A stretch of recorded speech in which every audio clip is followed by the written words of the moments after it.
should I say, sparring experiences already, but this video is going to be a tutorial slash help for you to actually improve your footwork. And the footwork that we're actually going to use is maybe to some of you a bit uncomfortable, because this might be the first time that you're actually going to use them. So the basis of the footwork that we're going to do right now is the boxing-like footwork. Now, for you to be able to do these, you actually have to first practice with the stances. But we're not going to practice the upper body for now, since most of the karate practitioners, especially you, the viewer, are actually practicing with your hands like this. See? But I'm just going to focus on the feet for now. So, you're already very familiar with the bladed stance. Bladed stance meaning that your body is offline. It's not actually fully flush, where you actually show your mid portion to your opponent. Bladed, so that you can actually protect your body easier from attacks. See, that's the reason why you're bladed. You're almost in a straight line. The feet would actually be, depending on your comfort level, shoulder width or more than shoulder width apart. The wider your feet, the better, because you actually have more base. So you can see here. Because if you're very narrow with your footwork, it tends to lead your rear foot or both of your feet be firmly planted to the ground. And the bad thing about having your both feet planted on the ground very flat, where you even don't raise your heel, is it drags you. It's very heavy. Either you're just going to drag your foot in each direction you do or you go, or you need to take a step. So meaning that you're going to lift both ways. You lift the foot going forward, you lift the other foot that follows, and that's time consuming, not to mention very timing. So you want to have, aside from having a split stance like this, you want to have at least your rear leg lift the heel, like so. And you actually have to slightly bend your knees. See the difference? My legs are straight. When I slightly bend my knees, it creates this springiness on my knees, so you can see, which actually helps you be more mobile and agile and saves you energy when it comes to evading and blocking attacks and doing counterattacks, especially when you're doing sparring. See, like so. I may do this kind of upper body stance, but that's just me. That's how I practice. For now, just focus on the legs. See? Front view is going to look like this. You can argue that this is kind of like a Taekwondo stance, but a Taekwondo stance is actually fully horizontal, or should I say fully vertical, like so. You have your hands here up, but this is a boxing stance. So you're not entirely in a straight line. Your body is bladed 45, your upper body rather is facing 45 degrees, like so. Now if you're having a hard time doing this, say on a normal concrete, or should I say on the floor, on a carpet floor, find a place where there's a line. So it's usually on the mat in the dojo. You're actually going to see at least two lines. One line horizontal and one line vertical. So to practice this, you have your lead leg. So if you're a right-hander, your lead leg will be your left, because your knockout punch will be your right. You have your lead leg step on outside the vertical line, and then you're going to have your rear leg, which is in my case my right, step on the vertical line. So it's kind of like you're looking for a plus sign, but you're just going to be on top of the plus sign, like so. And once you find that, line right there, and you look at the mirror, you're going to see that your stance is going to be very, very similar to the stance that I'm showing you here in this video. See, that'll be the legs. Now that's done with the foundations when it comes to the stance, especially with the legs. Springiness, so your knees are bent slightly. You raise your heel from the ground, so just the ball of your foot is on the floor with your rear leg. Now we're going to do the footwork. Basic footwork is just going to step right and left. If you're going to step right, you're going to step with your rear leg first. So to make this easier for you to remember, if you're going to step right, you step with your right foot. And your left foot follows. If you're going to step left, your left foot will step. Like so. So, right, left, right, left. Now if you're going to step forward and back, it's also the same principle. So if you're going to step back, your rear foot, in this case my right, will step first. And then my lead leg will follow. Like so.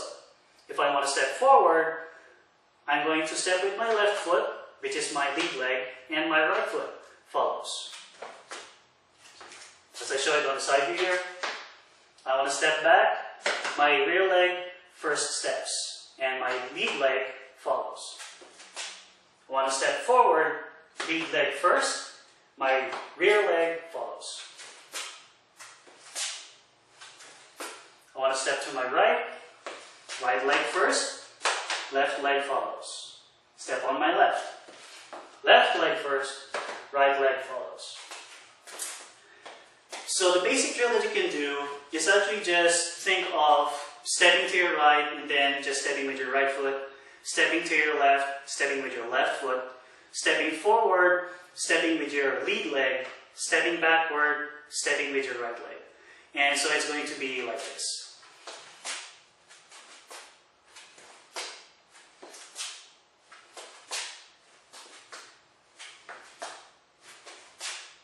Like so. And you can mix and match. You can make a square out of this, just like what I'm doing.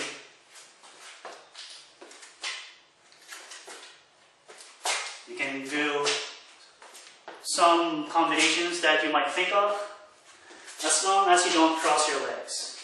See, you're not going to do this yet. That's for the advanced.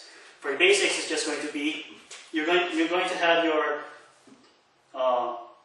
portion of your body from your chest up until this open portion here, open.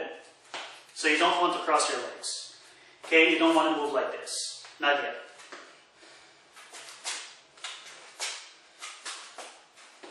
Like so. The next footwork drill that you can do is going to be the pivot. Pivot is basically just stepping on a cigarette that you want to put out. So if you saw a cigarette on the floor and you put out the cigarette by actually stepping on the cigarette with your heel lifted, so the ball of your foot is just on the cigarette and you just put it out like that. But instead of putting it out like this, you're just going to put it out once. So again, fighting stance, remember the leg placement or the stance of the legs. Bend your knees slightly, lift the heel of your rear leg, more than shoulder width apart. Get that springiness going. And now if I want to pivot, I just put weight on my lead leg.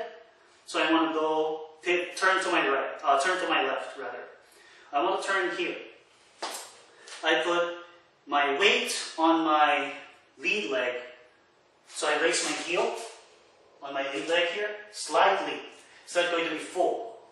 Slightly, like so. And then I'm going to put out the cigarette once. So it's just going to be one like that.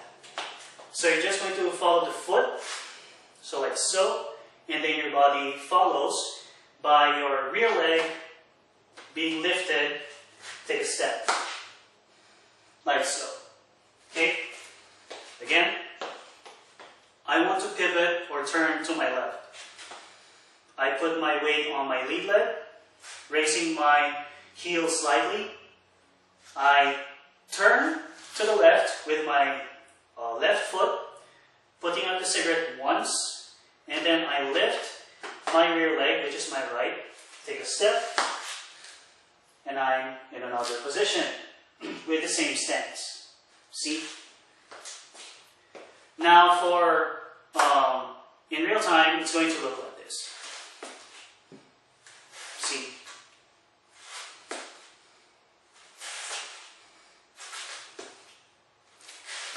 Like so. Same thing with your turning right. So, for the right, since your rear leg is going to be a right, if you're a right-hander, it's going to be the same thing. But instead of actually just pivoting like so, you're actually going to pivot here, like so. See, it's just the mirror of turning left. But instead of turning your lead leg to the left, you're turning your lead leg to the right. See, opening. Then take a step. You're on the same stance. Again, I want to turn right. Put my weight on the lead leg again, raising my heel a little bit. I turn my lead foot to the right. I know it's going to be a bit awkward when it comes to sensation, but trust me, when you do this, your body will follow you. So lift, weight, lift the heel, twist to the right, take a step with your rear leg, and there you go, that's the pivot. Now in real time, just like what I showed you with the left, it's going to look like this. Like so.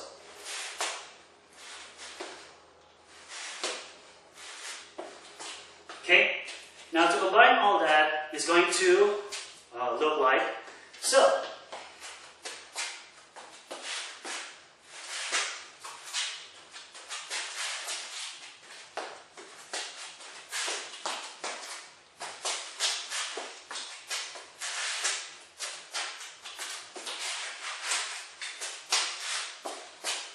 There you have it.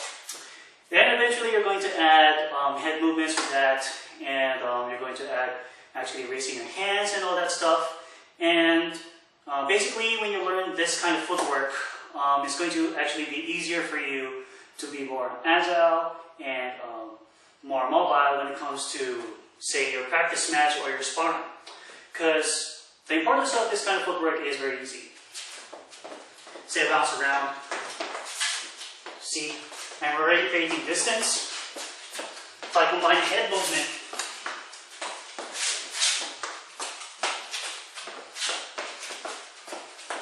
I go to a 45-degree, kick. See that? Or I go here, I can do a hook. Or in karate's case, once I bounce around right here, see?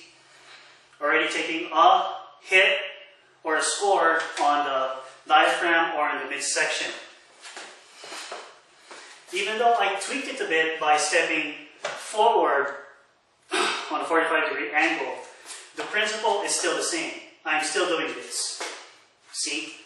I just took it a little bit, tweaked it a little bit, and turned it into a 45-degree step, like so. But you're just not going to stop there. See? The reason why you want to turn after that step is because you want to get out of your opponent's way. You don't want to get hit.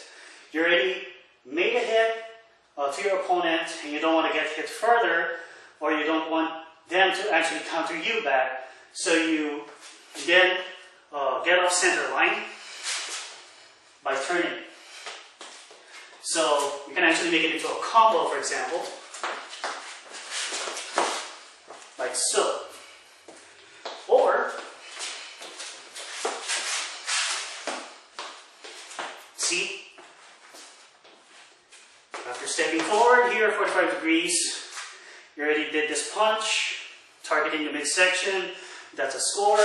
You move here, then your opponent is still facing this direction, but you're already on his side. You can do a roundhouse on the same midsection,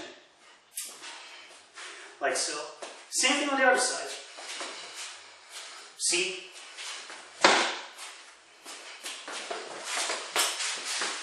But instead of actually hitting your opponent on the midsection, you can actually roundhouse them or low roundhouse kick them on their leg, on their back leg, tripping like so. Now, why is this actually important? It's actually important because to study these kinds of basics, especially when it comes to footwork, helps you a lot in shadow boxing, which I'm actually going to make another video next time to actually help you train even though you're actually not in a dojo. The only thing that I could say about shadow boxing in summary is this. Shadow boxing is like your Swiss knife homework that you can do every single day, even though you're not in the dojo practicing, even though your sensei is not with you, or even though you don't have any sparring partners, for example, or if you don't have a boxing bag or a punching bag to train with, to hit with your hands and feet. At least in shadow boxing, even though you're hitting air, you're actually refining your techniques, eliminating the mistakes that you did, and assessing yourself, what you actually need to learn more, and then practice those in a shadow boxing fashion. So maybe you're weak on kicks. So with the footwork, you can practice doing an evasion step, and then do a kick once you imagine that there's an opening. You can go here, so instead of actually just stepping forward on a 45-degree angle and a punch, you can step forward on a 45-degree angle and then do a roundhouse. Or you can do a step back and then a front kick. Or you can do a forward step and then a front kick. Or you can do a feint where you can actually go here and then change direction for you to do a side kick, for example. There's a lot of things that you can do with this kind of footwork, and it actually leads to shadow boxing, which I said is going to actually be another video. So hopefully this footwork video has helped you even in the smallest way possible. Practice this, and the good thing about this is that you can actually practice this at home. So if you're not on that level yet where you can actually pivot, practicing this motion is perfectly fine. Like so, okay? Any combination that you could think of. Make it a drill. Say 2 minutes per round or 3 minutes per round just doing this. You're not doing anything, your hands are just here out. Just maintain your stance and you just practice the footwork. Let your body feel the motions. Practice it in front of a mirror during your dojo break. While everyone is doing their stuff, at the back of the dojo you can go to the mirror of your dojo and watch yourself, especially your feet, on what it's doing, especially when you're moving. Okay? So this is a good practice also for being very aware of what your body is doing, even though you're in the heat of the moment, especially in a sparring match.